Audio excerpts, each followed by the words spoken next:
Sir నమస్తే అండి, ఏం చేస్తుంటారు మీరు? నేను ఎక్స్ కార్పొరేటర్ అండి. Okay, ex corporator. ఇప్పుడు కూటమి ప్రభుత్వం వచ్చింది, 18 నెలల కాలం అవుతుంది. ఈ 18 నెలల కాలంలో ఈ కూటమి ప్రభుత్వం పనితీరు ఎలా ఉందంటారు? చాలా బాగుందండి. ప్రజలు చాలా సంతోషంగా ఉన్నారు.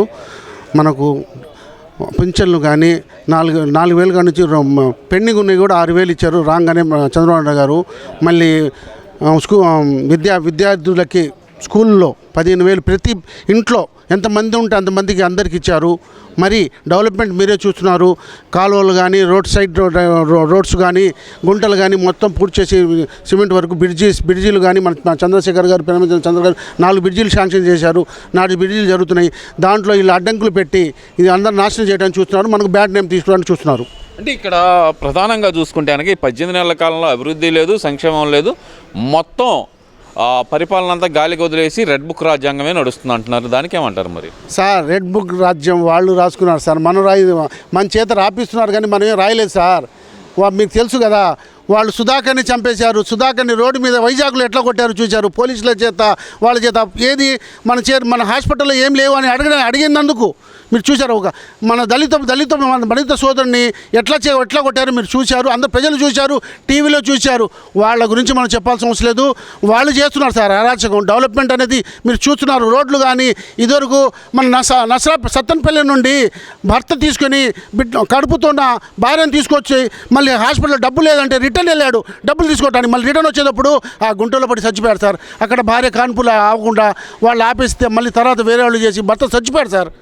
వాళ్ళ అరాచకం సార్. వాళ్ళు డెవలప్మెంట్ చేయకుండా వాళ్ళు మొత్తం దీంట్లో వైన్స్లో కానీ దేంట్లో కానీ మీరు చెప్పారా? వైన్స్లో ఎప్పుడైనా డిజిటల్ ఇది ఉంది సార్. మాస్టర్లని పెట్టి లైన్లో మాస్టర్లని పెట్టారు సార్. వాళ్ళు టీచర్లని ఉపాధ్యాయులని జీవిత చరిత్రలో ఉపాధ్యాయులను పెట్టిన వాళ్ళు ఎవరు ఉన్నారు సార్? ఉపాధ్యాయులు అంటే అండి దేవుళ్ళు అంటే మా తండ్రి లాంటి వాళ్ళు మాకు చదువు చెప్పేవాళ్ళు సార్. వాళ్ళకి బ్రాంతి షాప్ ముందర నుంచోబెట్టి లైన్లో నుంచోబెట్టారు సార్. దీనికైనా దౌర్భ్యమైనా ఉందా సార్? వాళ్ళ పరిపాలన తెలుసా సార్? అదే సార్, మేము ఉన్నప్పుడే ప్రజలందరూ సంతోషంగా ఉన్నారు, కూటమి ప్రభుత్వం వచ్చిన తర్వాత ప్రజలందరూ కన్నీళ్లతో ఉన్నారని చెబుతుంటే వాళ్ళేమో సార్ వాళ్ళు దోచుకున్నారు. వాళ్ళు సంతోషంగా ఉన్నారు సార్. ప్రజలు లేరు సార్. చంద్రబాబు ఏంటంటే అందరినీ కష్టపడి పని చేసుకోమంటారు. వాళ్ళు ఏంటంటే దోచుకున్నారు సార్. మన నాయకులు కూడా చంద్రబాబు ఎప్పుడు ప్రొచ్చాడు సార్. తప్పు చేస్తే మమ్మల్ని కూడా శిక్షిస్తాడు, మమ్మల్ని కూడా దండిస్తాడు. చూస్తున్నారు. మన ఎమ్మెల్యేలను కూడా దండిస్తున్నాడు. ఇది కాదు ఇదని పేపర్లో టీవీలో మీరు చూస్తున్నారు. మా నాయకుడు ఎప్పుడు అట్లాంటి పనులు చేయడు. అవసరం లేదేం సార్. మొత్తం దాచుకో పంచుకో అనే నినాదంతో, అంటే డిపిటి దోచుకో పంచుకో తినుకో అనే నినాదంతో ఈ కూటమి ప్రభుత్వం నడుస్తుందని చెప్పి మరి జగన్మోహన్ రెడ్డి చెప్తున్నాడు కదా. మరి సార్ మీరు చూశారు, డిజిటల్ మీరే చూశారు కదా, 1,000 కోట్లు సార్. బ్రాంతి షాప్లో 1,000 కోట్లు దోచుకున్నారు వాళ్ళు. మనం యాక్షన్ ఇచ్చి మొత్తం మన రీజన్గా పెట్టాం. వాళ్ళే మెయింటైన్ చేశారు. ఏనా ఫోన్పేలో ఏమైనా ఉన్నాయా సార్? డిజిటల్ పేమెంట్ ఉందా? మీరు చూసారా? మళ్ళీ ఎట్లా దోచుకున్నారు సార్? అన్నీ మనం ఓపెన్గా పెడుతున్నాం కదా.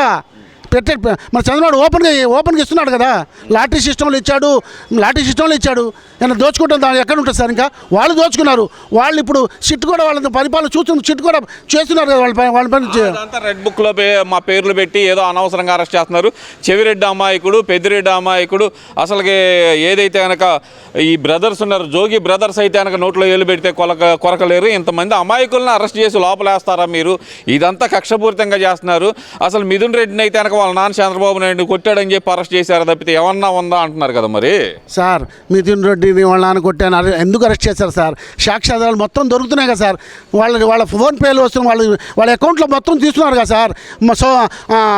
సౌదీ నుండి డబ్బులు వస్తున్నాయి కదా సార్. అటు నుంచి రిటర్న్ వచ్చినాయి కదా సార్. అన్నీ చూస్తున్నారు. వాళ్ళే చెప్పాడుగా. పట్టుకుంటే హైదరాబాద్లో ఎయిర్పోర్ట్లో పట్టుకుని అతను చెప్పాడు కదా సార్. మొత్తం నేనే చేపించాను, ఇట్లా వాళ్ళు ట్రాన్స్ఫర్ చేశారని. వాళ్ళు చెప్పిన దాన్ని మళ్ళీ వాళ్ళు దేనికైనా అబద్ధానికైనా నిజం చేయడానికి రెడీగా ఉన్నారు సార్. వాళ్ళకు ఉంది కదా. ఇక్కడ ప్రధానంగా చూసుకుంటే కనుక కూటమి ప్రభుత్వం వచ్చిన తర్వాత సంక్షేమం ఏం జరగట్లేదు. రాష్ట్రంలో అభివృద్ధి అసలు కంటికి కనపడట్లేదు. రాష్ట్రం సంక్షోభంలోకి వెళ్ళిపోయింది. ఇది మంచి ప్రభుత్వం కాదు, ముంచే ప్రభుత్వం అని చెప్పి మరి వైసీపీ నాయకులు చెబుతున్నారు. మరి దానికి ఏమంటారు సార్? అభివృద్ధి రోడ్లు కానీ మీరు చూడండి, గుంటూరు సిటీలో సైడ్ డ్రైన్స్ కానీ రోడ్లు కానీ గుంటలు ఉన్నాయా చూపించండి. మన ఇక్కడ 300 కానీ మొత్తం రిపేర్ చేశారు. అవన్నీ మనకి గుంటూరు కాదు, త్రూఅవుట్ ఆంధ్రప్రదేశ్లో చూసుకోండి మీరు. రోడ్లు వేస్తున్నాం, అన్నీ చేస్తున్నాం. ఏది ఆగట్లేదు. మనకు మనం చేయకుండా లేకుండా ఉన్నాం. అన్నీ చేస్తూనే ఉన్నాం సార్.